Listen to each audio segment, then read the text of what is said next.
Amén, hermanos. Qué alegría es celebrar la resurrección del Señor.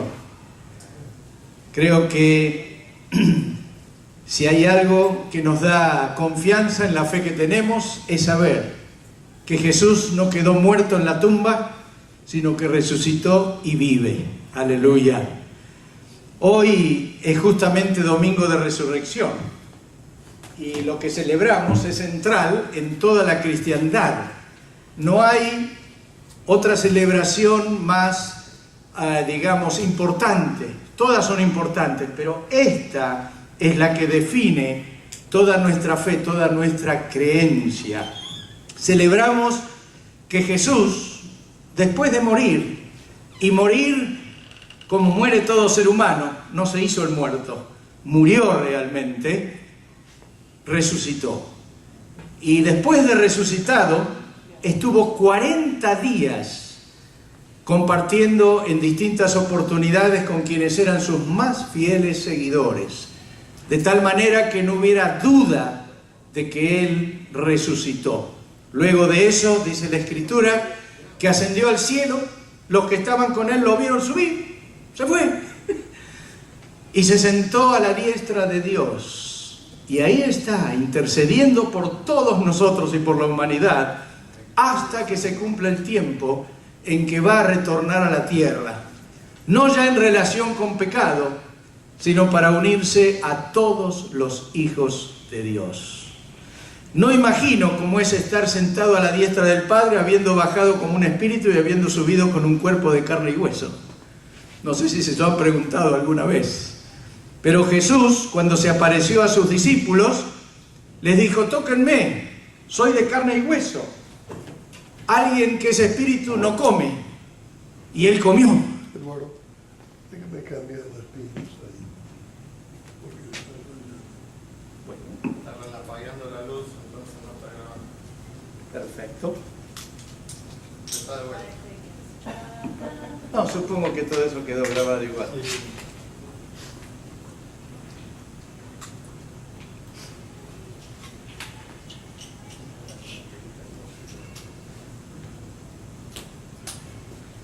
Muy bien. Gracias, Orbi. Igual está tintineando. Pero bueno. Lo importante es que el Señor está en el trono. Aleluya. Cuando pasó muy poquito tiempo de que Jesús había resucitado, hubo un credo de fe entre todos aquellos que estaban fieles a la enseñanza de Jesús. Y Pablo escribió a los griegos, a los hermanos de Corinto, y dice así, en 1 Corintios 15, versículos 3 al 8. Escuchen bien esto porque es esencial para nuestra fe. Dice: porque ante todo les transmití a ustedes lo que yo mismo recibí. Y aquí dice qué es lo que él recibió como parte de los que lo vieron a Jesús resucitado. Dice que Cristo murió por nuestros pecados, según las Escrituras, que fue sepultado, que resucitó al tercer día, según las Escrituras, y que se apareció a Cefas, que es Pedro, y luego a los 12. Después se apareció a más de 500 hermanos a la vez. ¿Se imagina qué culto debe haber sido ese, no? 500 creyentes vieron al Cristo que habían visto morir, resucitado. No me imagino lo que debe haber sido esa reunión. Lamento no haber estado allí. Dice, la mayoría de los cuales vive todavía, aunque algunos han muerto. Luego se apareció a Jacobo, más tarde a todos los apóstoles, y por último, como a uno nacido fuera de tiempo, se me apareció también a mí, dice Pablo. Fíjense qué interesante, el Señor se apareció a Pedro, a los apóstoles, a las mujeres, a los dos que iban caminando a Emaús y a tantos otros, se apareció a 500 hermanos a la vez. Yo me imagino que cuando le dije a los apóstoles, vayan a Galilea y espérenme ahí, cuando se enteraron todos los que estaban ahí, salieron en tropel para Galilea. Y ahí lo vieron al Señor. Ahora, fíjense algo. Para los historiadores seculares, no hablo de los creyentes, los historiadores seculares, para que algo tenga peso histórico, para que algo sea considerado real como un hecho que aconteció, necesita del testimonio de aquellos que participaron en el evento.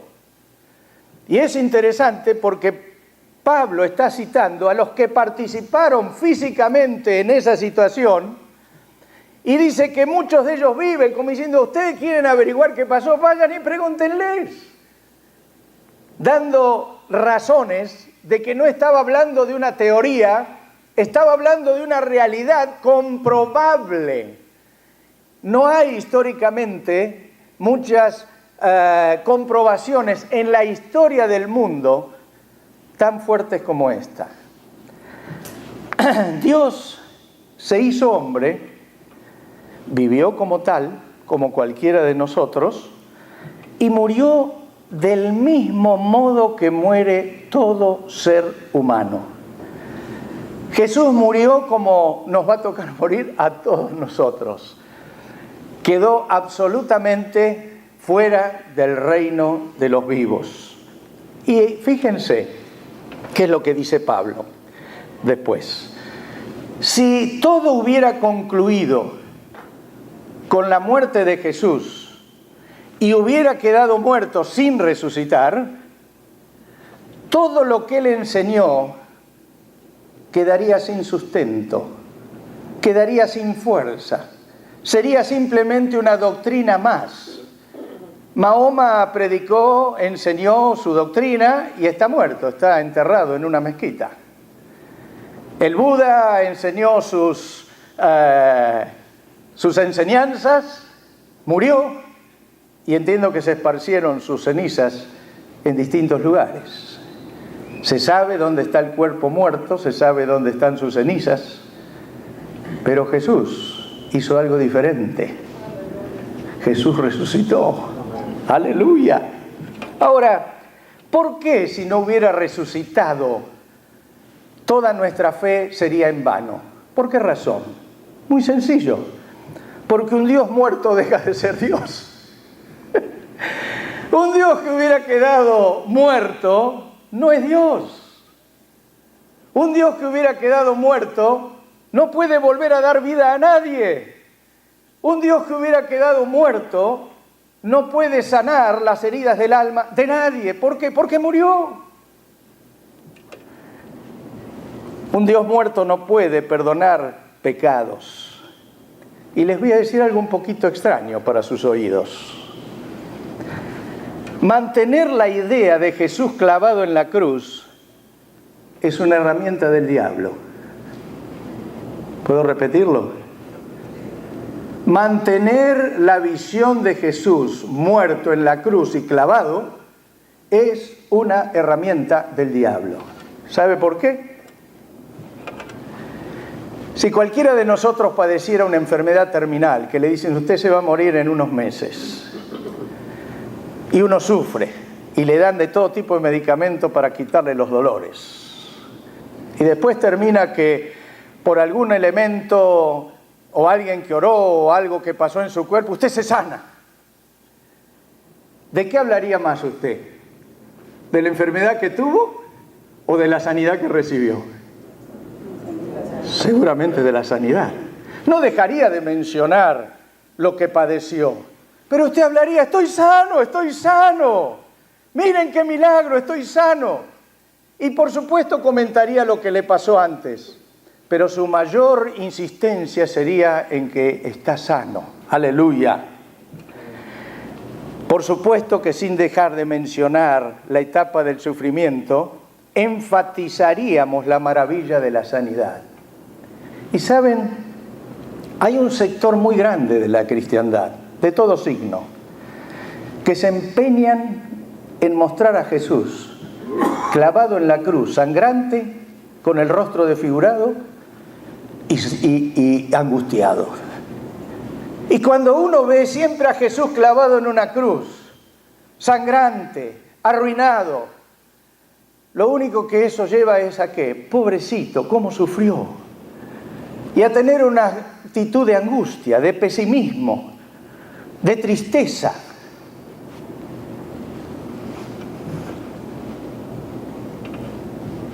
A eso motiva visualizar a Jesús clavado en la cruz, a la angustia, al dolor, a la tristeza y a la derrota. Algunos lo llevan colgado en el pecho de esa forma. Otros pasan por la imagen y la tocan, doliéndose con ese sufrimiento. Y se olvidan que después del viernes viene el domingo de resurrección. Y que lo que tenemos que celebrar, por supuesto, que no minimizamos la cruz. Sin cruz no hay salvación. Pero si hay algo que dice la resurrección, es que hay una vida de libertad y de alegría. No una vida de tristeza, no una vida de derrota, no una vida que quedó clavado en la cruz, sino una vida que hay algo después de la cruz, y es victoria, y es libertad, y es alegría. No olvidamos lo que pasó en la cruz. Es más, la cruz llevó a la resurrección. Pero enfatizamos que el Señor volvió a vivir precisamente para que podamos nosotros también vivir. La buena noticia es que Jesús resucitó de entre los muertos para volver a tener vida y a poder dar vida a todos los demás. Aleluya.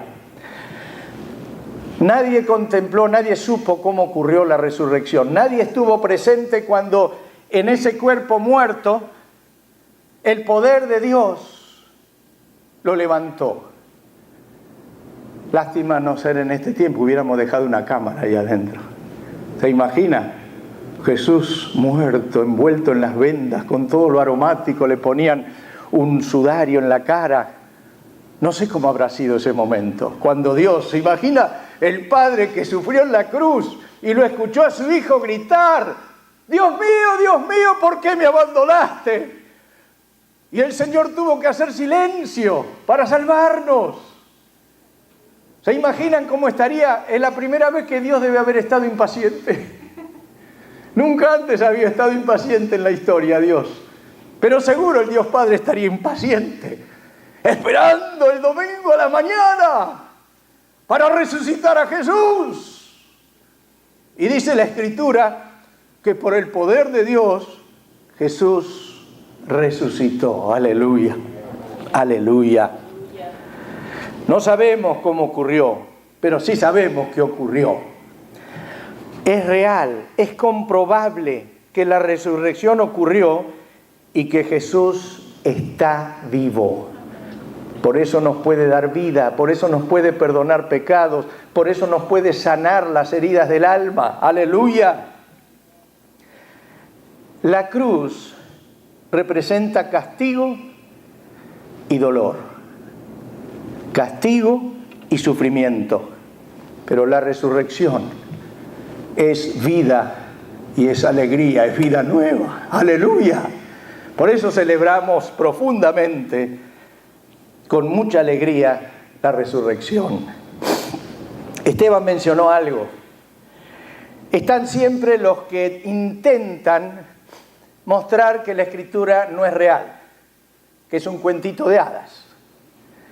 Y es increíble porque esto ocurrió no solo ahora, sino ocurrió desde el primer momento. Y miren lo que dice Pablo al respecto. El apóstol Pablo tuvo que combatir la idea de que Jesús no resucitó. En los versículos 11 al 20 de 1 Corintios 15, la que acabamos de leer, dice Pablo: en fin, ya sea que se trate de mí o de ellos, esto es lo que predicamos y esto es lo que ustedes han creído. Ahora bien, está hablando de lo anterior que leímos, ¿no? Esto es lo que practicamos, esto es lo que creemos. Ahora bien, si se predica que Cristo ha sido levantado de entre los muertos, ¿cómo dicen algunos de ustedes que no hay resurrección? Fíjense, ya estaba planteado el conflicto. Si no hay resurrección, entonces ni siquiera Cristo resucitó. Y si Cristo no ha resucitado, nuestra predicación no sirve para nada, como tampoco la fe de ustedes. Aún más, resultaríamos falsos testigos de Dios por haber testificado que Dios resucitó a Cristo, lo cual no habría sucedido si en verdad los muertos no resucitan. Es clarísimo Pablo, ¿no? Está diciendo, queridos, ¿cómo dicen algunos de ustedes que no resucitan los muertos? Entonces estamos mintiendo, entonces les estamos dando un cuentito de hadas. Entonces, si Cristo no resucitó, querido, la fe de ustedes es vana. Están creyendo una mentira, están creyendo algo que no es cierto. Dice, sigue más, dice, porque si los muertos no resucitan, tampoco Cristo ha resucitado. Y si Cristo no ha resucitado, la fe de ustedes es ilusoria y todavía están en sus pecados. Un Dios muerto no puede perdonar pecados. En ese caso, dice, también están perdidos los que murieron en Cristo. Como diciendo, los que han sido martirizados y creyeron y los mataron, han muerto en vano. Si la esperanza que tenemos en Cristo fuera solo para esta vida, seríamos los más desdichados de todos los mortales. Lo cierto es que Cristo ha sido levantado de entre los muertos como primicias de los que murieron. Pablo está diciendo ahí, intentando quitar esa idea de la imposibilidad de la resurrección, que no era algo fácil de entender para los que habían vivido en esa época. En todos los tiempos hubo escépticos que quisieron demostrar dos cosas. La primera es que Jesús no murió en la cruz, que lo bajaron vivo, desmayado pero vivo. Y la segunda es que no resucitó realmente, especialmente si lo bajaron vivo.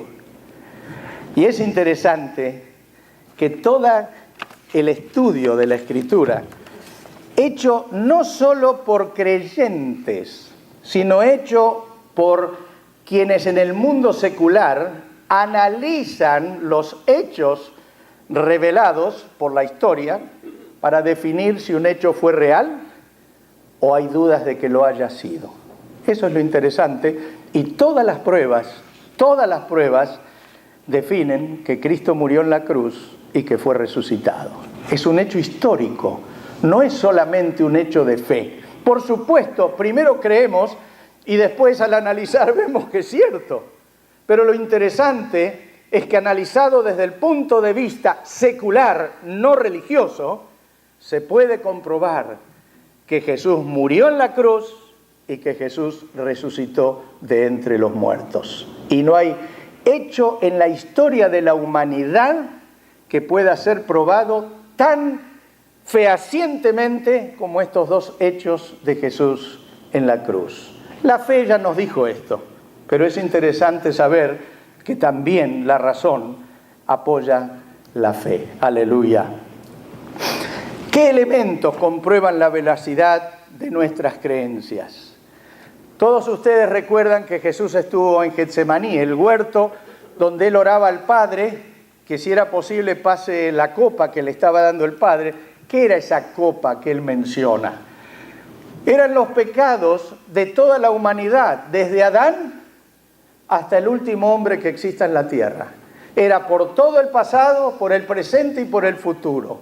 Todo el mal de la humanidad, todos los daños, las traiciones, los asesinatos, las orgías, los incestos, en fin, todo el pecado, toda la basura de la humanidad, el Padre le estaba diciendo al Señor que lo tome sobre sí para que tú y yo pudiéramos ser liberados del castigo de ese. Y Jesús iba a pagar esa culpa.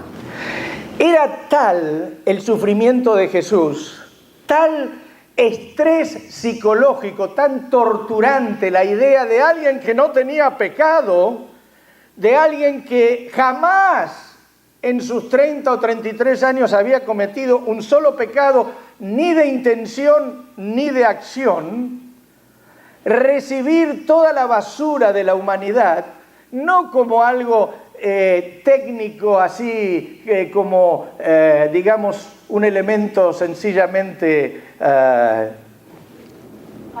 alegórico, esa es la palabra, sino como si él mismo los cometió. Y dice la Escritura Y es interesante que el que lo relata es un médico, Lucas, que estando en agonía, o sea, era tal el sufrimiento, estando en agonía, transpiró sangre. Claro, uno puede decir esto está escrito así, pero hoy se conoce, el nombre que le dan es hematidrosis, que cuando hay un gran sufrimiento, un estrés psicológico muy fuerte, se rompen muchas venitas, muchos vasos finitos que hay en todo el sistema de sudor, y se mezcla una pequeña cantidad de sangre con el sudor, con el agua del cuerpo, y entonces se transpira sangre. No en gran cantidad, pero aunque no sea gran cantidad, indica el enorme estrés. Y dice también que cuando uno sufre de una tensión de este tipo, la piel queda más débil, más frágil. En ese estado es cuando Jesús es llevado preso. Y como tan bien nos relató Orville, todo el sufrimiento que tuvo que pasar al ser castigado por los soldados. Su piel ya estaba delicada, pero dice también hoy la medicina que el estado en que Jesús quedó de tal flagelación que le hicieron con los latigazos, dice que tuvo, tal vez Erma lo sepa mejor, o su esposo, una conmoción hipovolémica, que es cuando se pierde mucha sangre y se está en un estrés psicológico profundo. Jesús tuvo esta conmoción, y la tuvo porque no hay manera de no tenerla, precisamente por el castigo que recibió. Ahora, ¿cuál es la consecuencia de sufrir esta tortura física, tanto la psicológica de Getsemaní como la física en el pretorio de los soldados? Dice que se acelera el corazón tratando de bombear más sangre porque ha perdido sangre, y entonces el corazón se acelera porque quiere mandar más sangre, sangre que no hay, porque la ha perdido. También baja la presión sanguínea, eso trae debilidad.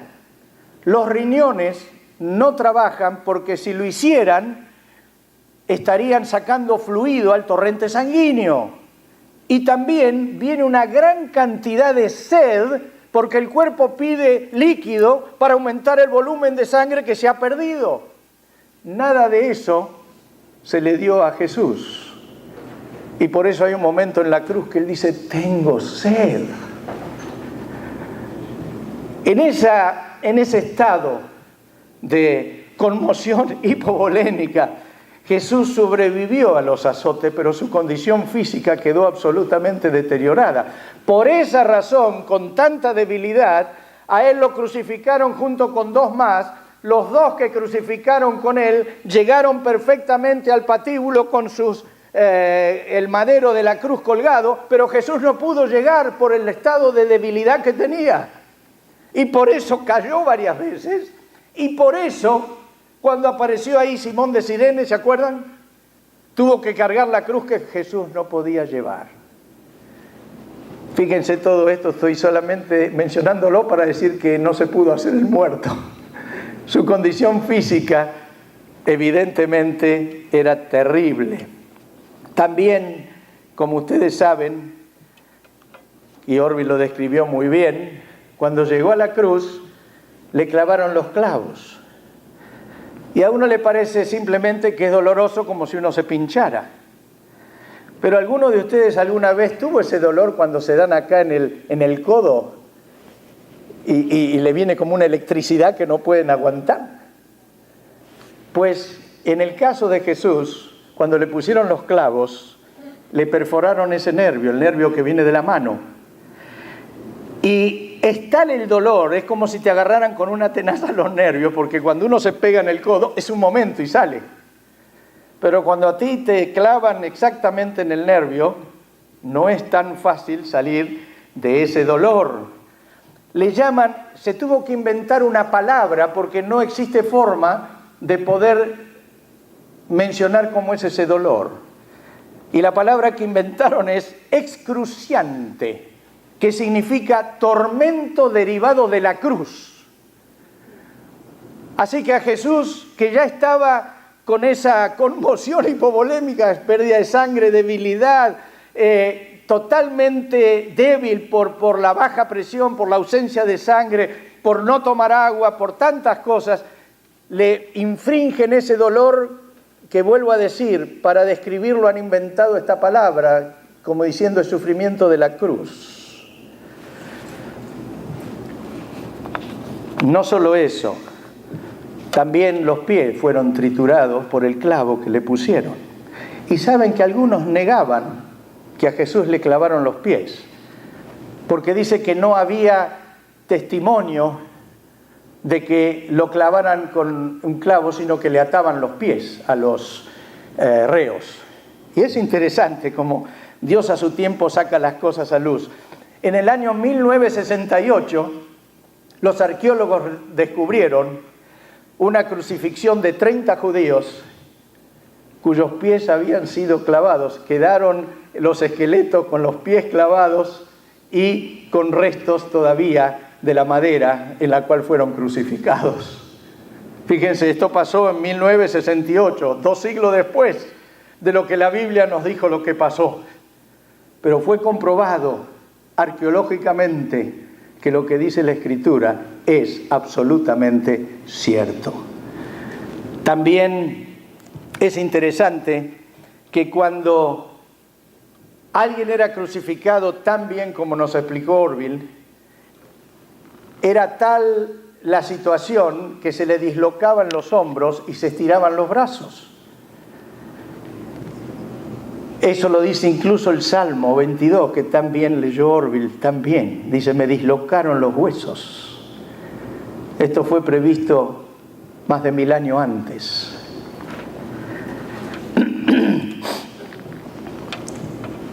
Por si todo esto fuera poco, Jesús en una condición extrema, difícil de respirar, el cuerpo, el corazón bombeando sangre, totalmente desfigurado.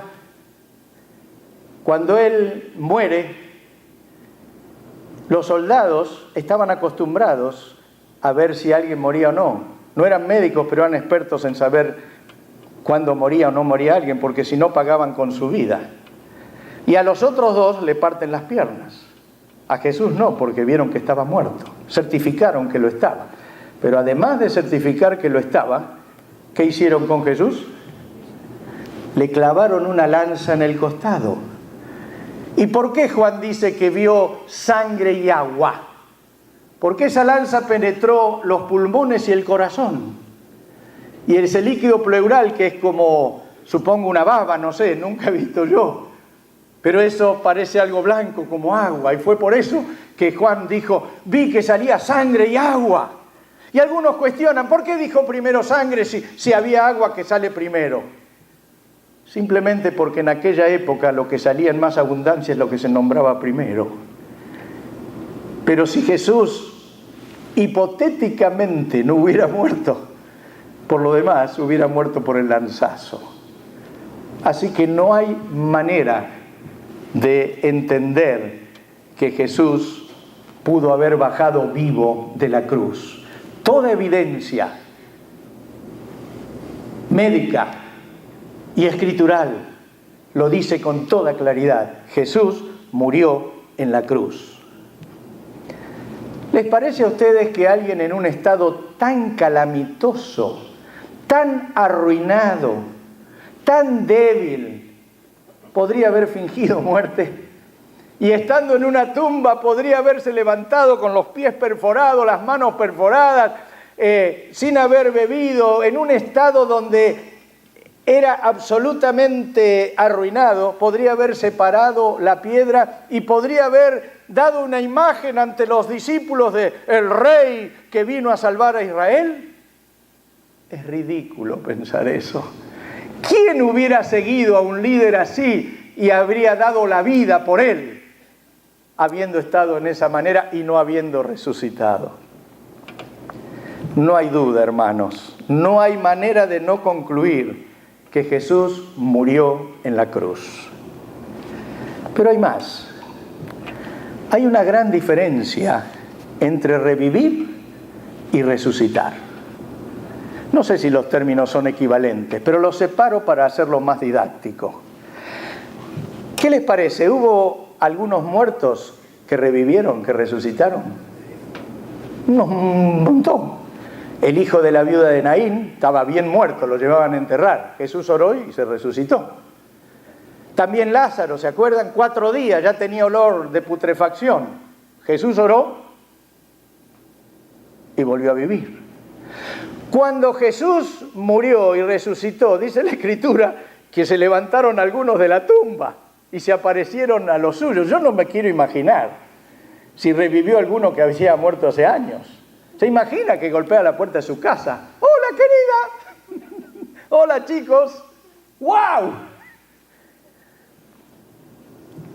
Pero todos estos que resucitaron o revivieron, más los que después también revivieron, resucitaron igual que como habían muerto, con el mismo cuerpo, la misma forma.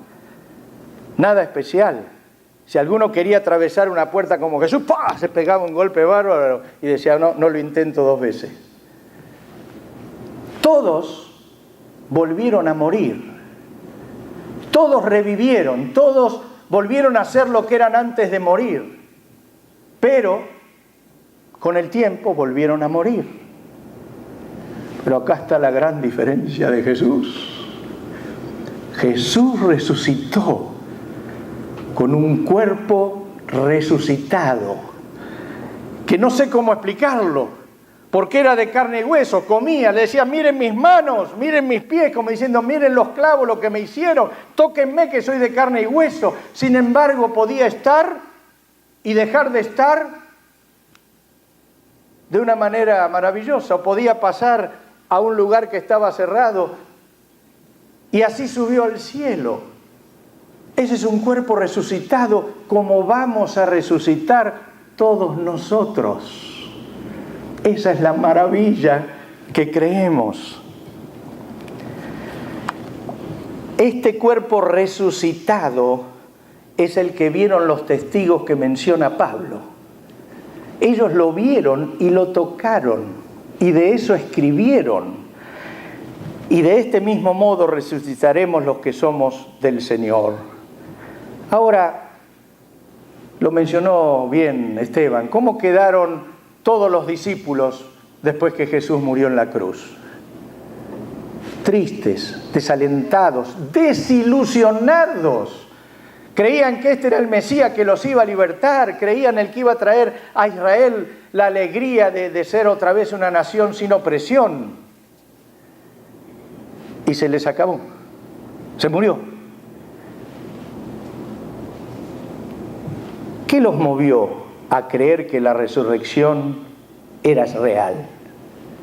No fue por lograr prestigio, no fue por lograr fama, no fue por revanchismo a los que mataron a Jesús. Fueron brutalmente perseguidos por judíos y por romanos. Un Mesías crucificado era impensable para los judíos. Los judíos esperaban un rey victorioso, y para los griegos o para los demás era ridículo pensar en que alguien resucite. Pablo lo dice en 1 Corintios 1:23, dice, este mensaje es motivo de tropiezo para los judíos, porque los judíos no podían creer que alguien resucitaba, y menos el Mesías, y es locura para los gentiles.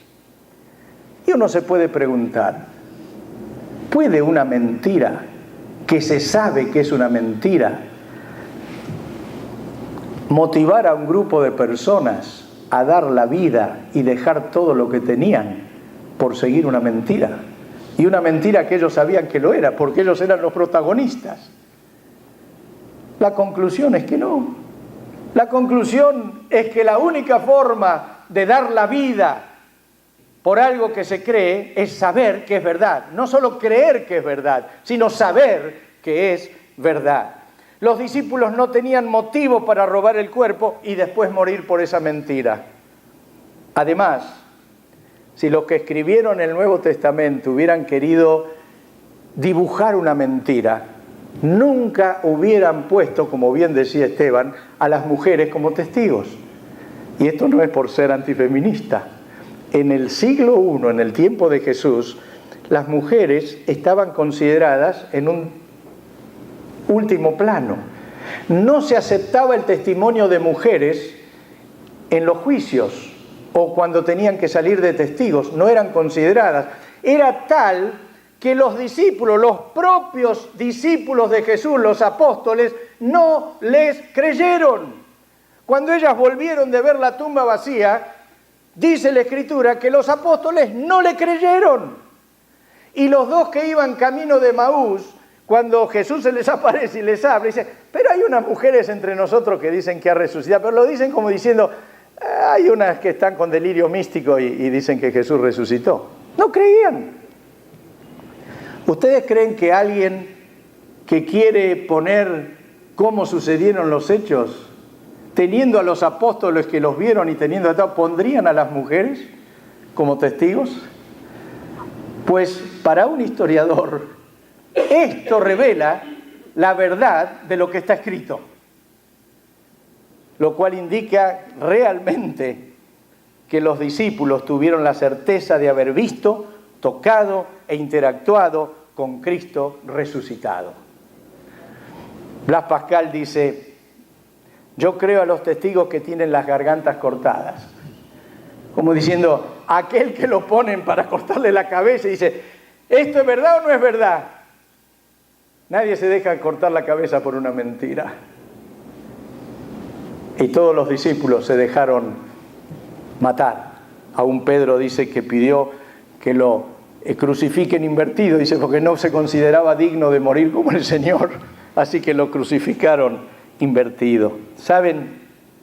El credo que leímos al principio, y con esto voy terminando, seguramente Pablo se lo enseñaron o en Damasco cuando se convirtió o en Jerusalén cuando fue a ver a los demás, pero dicen que ese credo data de 2 años después de la muerte de Jesús o hasta un máximo de 8 años. Es un testimonio tan fuerte, dicen los historiadores seculares, que ninguna leyenda en tan poco tiempo puede ser cambiada o inventada otra cosa, lo cual da idea de que esto es veraz. Con lo cual, vuelvo a decir, como prueba histórica de la muerte y resurrección de Jesús, no tenemos dudas, porque aún tenemos el testimonio de testigos oculares. Termino preguntándonos algo. ¿Para qué Jesús se hizo hombre? ¿Por qué sufrió Getsemaní? ¿Por qué la tortura antes de la cruz? ¿Por qué la muerte de cruz? ¿Cuál es el porqué de la resurrección? La respuesta que resume todas las preguntas es muy sencilla. Por amor a todos nosotros. Texto conocido por todos, Juan 3, 16 y 17, dice, tanto amó Dios al mundo que dio a su Hijo unigénito para que todo el que crea en Él no se pierda, sino que tenga vida eterna. Dios no envió a su Hijo al mundo para condenar al mundo, sino para salvarlo por medio de Él. Todo eso que pasó Jesús fue por amor a ti y a mí. Dice Pedro también en 1 Pedro 1:3, por su gran misericordia nos ha hecho nacer de nuevo, ¿ven? Un Dios muerto no puede hacer nacer de nuevo, mediante la resurrección de Jesucristo, para que tengamos una esperanza viva. ¿Cómo trabaja esto en nuestras vidas? Maru dijo algo interesante del momento en que falleció nuestra hija. Yo quiero, rapidito, es lo último, leerles el testimonio de un hombre que perdió su esposa, joven, por cáncer, con 4 hijitos que tenía. Este hombre fue uno de los que escribió mucho acerca de la resurrección de Jesús. Y él dice,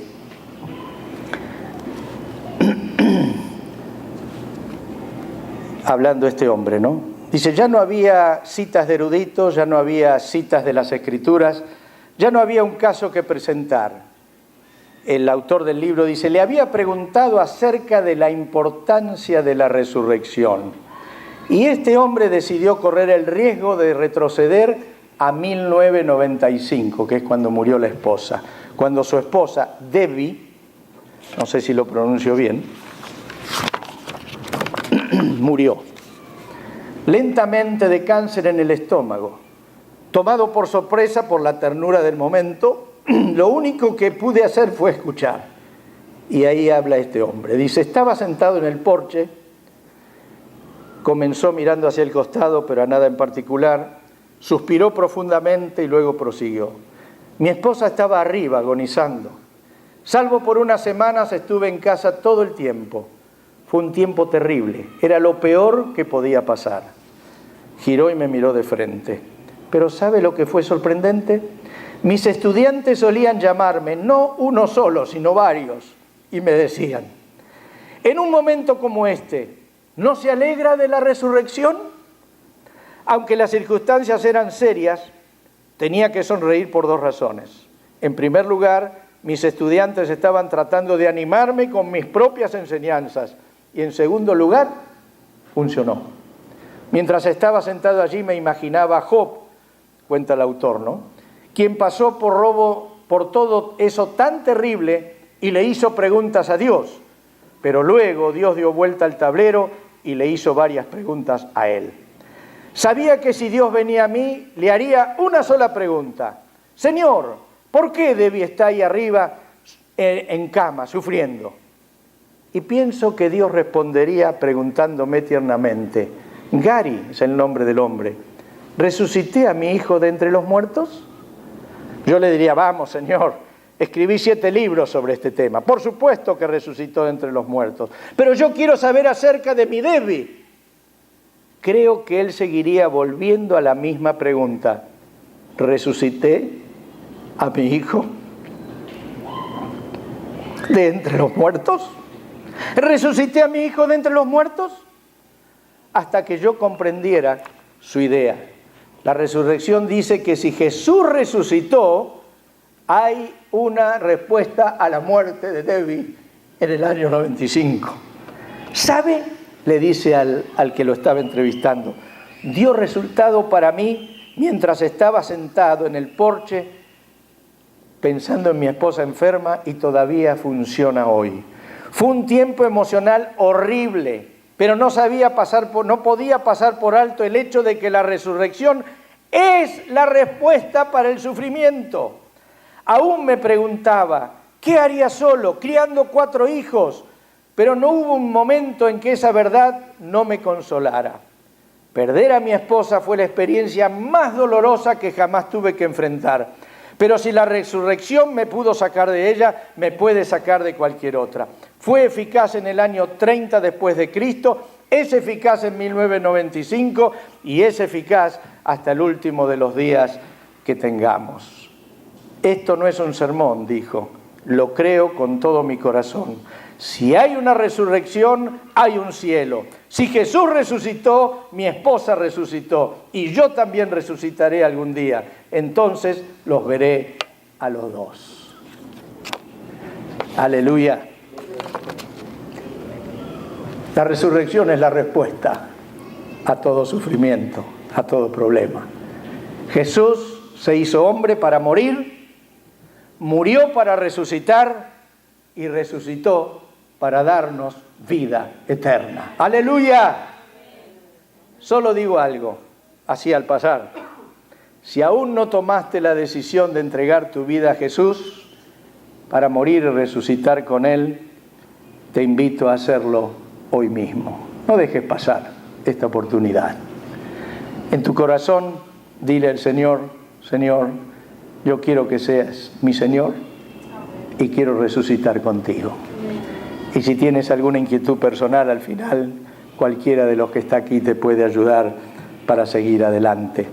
Solo digo algo, si nos animamos, proclamemos juntos unos a otros que Jesús ha resucitado. Y yo parafraseé el texto de la Escritura para que lo podamos decir nosotros unos a otros. No busques entre los muertos al que vive, no está allí, ha resucitado. ¡Aleluya! Podemos decir unos a otros, no busques entre los muertos al que vive, no está ahí, ha resucitado, aleluya, gloria sea el Señor.